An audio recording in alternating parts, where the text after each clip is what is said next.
Tanaman ni hampir tak perlukan penjagaan langsung. Tanaman rare, rumah naik seri, cantik unik, hati tak lari. Hai semua, jom tengok tanaman rare dan unik untuk naikkan seri dekorasi rumah anda. Ini pilihan terbaik untuk tampil luar biasa. Yang pertama, Monstera variegata. Daunnya bercorak putih, hijau dan sangat estetik untuk ruang tamu. Yang kedua, ZZ Plain Black. Tanaman ni hampir tak perlukan penjagaan langsung. Yang ketiga, Alocasia Silver Dragon. Alocasia Silver Dragon ni daunnya menyerupai kulit naga, cantik untuk koleksi indoor. Jom saya bagi tips tanaman.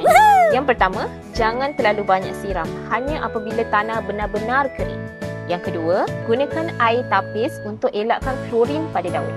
Dan yang ketiga, letakkan mangkuk air berdekatan atau gunakan humidifier untuk tingkatkan kelembapan.